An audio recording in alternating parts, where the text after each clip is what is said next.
আমি আমি বিমলদার কাছে বিমলদা যে প্রশ্নটা তুললো লজিক্যাল ডিসক্রিপেন্সি নিয়ে, সেটা হচ্ছে মমতা বন্দ্যোপাধ্যায় অভিযোগ করছেন 1.5 কোটি ভোটারের নাম বা তালিকা তৈরি করা হয়েছে। বিহারে তো এরকম তালিকা ছিল না, তামিলনাড়ুতে এরকম তালিকা তৈরি হয়নি, অন্য স্টেটে তো এরকম হচ্ছে না। আমি একটা কথা বলি, সেটা হচ্ছে যার কথা তুমি উল্লেখ করলে তিনি প্রথমেই বলেছিলেন এসআইআর করতে দেব না। উনি বেঁচে থাকতে এসআইআর করতে দেবেন না। তো উনি ঈশ্বরের ইচ্ছায় বেঁচে আছেন, বেঁচেও থাকুন এবং নিজের চোখে দেখে যান তাঁর তৈরি এই সরকারটা কীভাবে ভেঙে পড়ে যায়, তাঁর তৈরি দলটা কীভাবে উঠে যায়। তিনি দেখুন, আমরা চাই সেটা, তিনি দীর্ঘজীবী হন, আমি ঈশ্বরের কাছে প্রার্থনা করছি। সেটা উনি করতে পারেননি। দ্বিতীয় বলেছিলেন একটাও লোকের নাম বাদ দিতে দেবো না। অলরেডি 58,20,800 নাম বাদ চলে গেছে, মৃত, শিফটেড ইত্যাদি ইত্যাদি।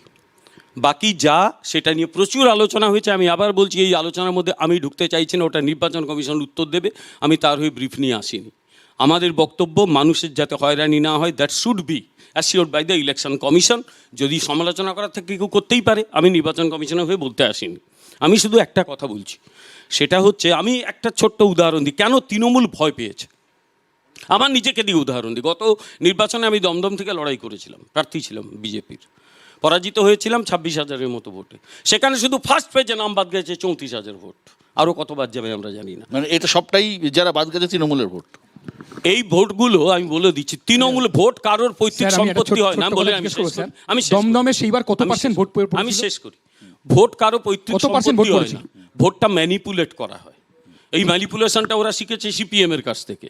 অর্থাৎ 5-4টে থেকে শুরু হয়ে গেল, কে নেই, কে বিয়ে হয়ে চলে গেছে, নাম রয়েছে, কোন বৃদ্ধ যেতে পারবে না, ভোটটা মারো। বাড়াবাড়ি করলে বিরোধী দলের নেতা শুভেন্দু অধিকারী আর সিপিআই। আমি শেষ করি। বিরোধী দলের নেতা সিপিএম এর রাজত্ব, একদম সিপিএম এর লোকগুলোই তো ঢুকেছে। স্যার 135টা তৃণমূলের আমি ক্যান্ডিডেট শেষ ছিলেন। বদলা নয়, বদল চাইতে সিপিএম থেকে তৃণমূলে ঢুকতে চাই, সব ক্রিমিনালগুলো ঢুকলো, টেকনোলজি নিয়ে এসে তৃণমূলকে সাপ্লাই করলো। ফলে এইটা ওরা ভোটটা দিত। বিজেপি কোনোদিন অর্জুন সিং সিপিএম থেকে ঢুকেছিল। হরিয়ানাতে দুদিনে কি করে 6 লক্ষ ভোটার বেড়ে গেছিল সেটা বলুন না, সেখানে তো ছিল না। আরো বাকি আছে, সেটা হচ্ছে এই যে ভুল বোঝানো কথা হচ্ছে। এরা তো সিএ নিয়েও ভুল বুঝিয়েছিল, সিএ অ্যাপ্লাই করবেন না, সব চলে যাবে। একদম ঠিক বুঝিয়েছে। যারা অ্যাপ্লাই করেছিল নাগরিকত্ব পেয়েছে, যারা সংখ্যাটা বলুন এদের কথা বিমলদা, সংখ্যাটা বলুন। এখন অ্যাপ্লাই করছে।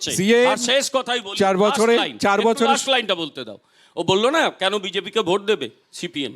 আমি সিপিএমকে একটা কথা বলি, অন্তত সিপিএমকে ভোট দেবে না, বিজেপিকে দেবে।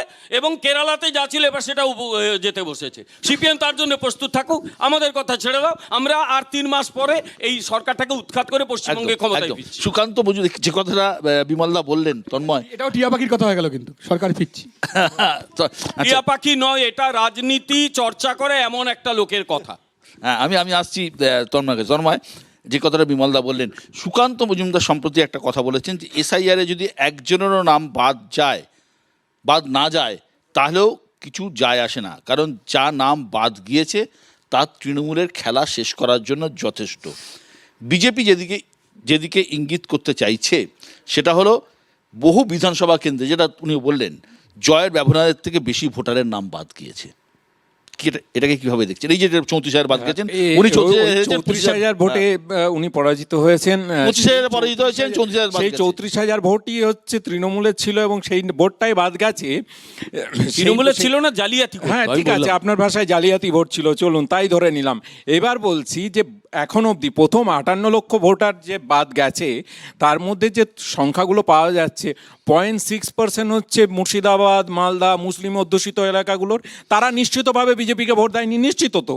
তাহলে 0.6% বাদ গেছে মতুয়াদের অ্যাভারেজ 9%, যারা বিজেপিকে ভোট দিয়েছিল।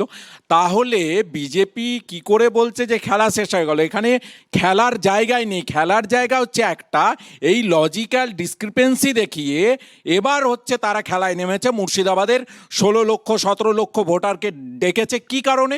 ওই যে কারণে বাকি সবাই আলোচনা করছে। আমি আরেকটা উদাহরণ দিচ্ছি, সেটা যাদের কথা হচ্ছে হয়তো মানুষ ভাবেই না। একটা তৃতীয় লিঙ্গের মানুষ, ধরুন জয় ছিল, তার নাম 2002 সালে জয় ছিল, জয়ী হয়ে গেছে, বাদ। কারণ কি? এআই, নীলাদিদা বলছিলেন না, এআই যে কোনো সময়তে আমরা টেকনোলজিকে অ্যাকসেপ্ট করা প্রয়োজন, কিন্তু সেই টেকনোলজি যেন ভয়াবহ রূপ না নেয়। সেটা ম্যানহাটন প্রকল্পর যখন হচ্ছে, নিউক্লিয়ার বম তৈরি হচ্ছে, সেখানে কিন্তু ওপেনহাইমার বলছেন যে ঠিক আছে প্রকল্প তৈরি করছো কিন্তু এই প্রকল্প কাজে লাগিও না। অর্থাৎ সবসময়তেই সমস্ত প্রযুক্তিকে আমরা কিভাবে কাজে লাগাবো সেটা মানব সভ্যতার উন্নতির জন্যে নাকি উল্টো দিকে। আর একটা জিনিস, আর একটা জাস্ট এক লাইন, সেটা হচ্ছে এই যে বাদ দিয়ে দাও, বাদ দিয়ে দাও, বাদ দিয়ে দাও, কাজটা কিন্তু ঠিক উল্টো। নির্বাচন কমিশনের কাজ হচ্ছে অন্তর্ভুক্তিমূলক প্রক্রিয়া করা, not exclusive. It should be inclusive in nature. মানে মৃত্যু হলেও বাদ দেবে। বিমল দা, সে তো সারা বছর ধরে হয়, নতুন করে কি দরকার? যতবার এত নাম রইলো ততবার কি করে? হয়। এই যে প্রশ্নটা বারবার সেটা নির্বাচন কমিশনকে নির্বাচন কমিশনকে বলতে হবে। অমিত শাহ তার পছন্দের লোককে বসিয়েছেন, তাকে জিজ্ঞেস করুন। মিস্টার জ্ঞানেশ কুমারকে জিজ্ঞেস করুন কেন করেছেন। আচ্ছা বলুন বলুন। একটা দল তারা কি শুধুমাত্র মৃত ভোটারের ভোটে জিততে পারে, সরকার ক্ষমতা আসতে পারে? কখনোই পারে না, কখনোই সম্ভব নয়। কিন্তু মৃত ভোটার একটা ব্যবধান গড়ে দিতে পারে, মানে হয়তো জয়ের মার্জিনটা এদিক ওদিক করতে পারে। আবার শুধু মৃত ভোটার কেন, মানে বাদ যাওয়া ভোটার মানে তো মৃত ভোটার নয়, যাদের খুঁজে পাওয়া যায়নি সেই ঠিকানায়, 54 তারা লক্ষ ধরলাম। 58 লক্ষ যেটা 58 বাদ লক্ষ। গেছে, ঠিক আছে। এখানে প্রশ্নটা আসছে, কেউ বলছেন 58 লক্ষই হচ্ছে তৃণমূলের ভোটার, এটা বলার মতো জায়গা আমরা নেই, আমি অন্তত বলবো না। কিন্তু যেটা নিয়ে প্রশ্ন উঠে যাচ্ছে, বিজেপি আর তৃণমূলের 2024-এর ব্যবধানটা হচ্ছে 43 লক্ষ, এখন অবধি বাদ গেছে 58 লক্ষ মতো। এবার 1,36,00,000 মতো মানুষকে ডাকা হয়েছে, এইসব লজিক্যাল ইনকনসিস্টেন্সি না কি সব বলা হচ্ছে, এর মাধ্যমে সমস্যা হচ্ছে। যাই হোক, তো যেটা দাঁড়াতে পারে যদি এটা হয় যে 70-75 লক্ষ মানুষের নামও বাদ গেল, সেটা কিন্তু তৃণমূলকে একটা শক্ত চ্যালেঞ্জের মুখে ফেলে দিতে পারে। এর উদাহরণ আমি এখানে বলছি, আমি যদি বিহারে তো সদ্য এসআইআর করে নির্বাচন হয়েছে, বিহারের ফলাফলটা দেখুন। এনডিএ যেটা সমস্ত এক্সিট পোল বলেছিল 120 থেকে 150-র মধ্যে আটকে থাকবে, তারা 200 অতিক্রম করে গেল, কোনো এক্সিট পোলে এটা এলো না। মানুষ কি এসআইআর কে সমর্থন করেছিল নাকি?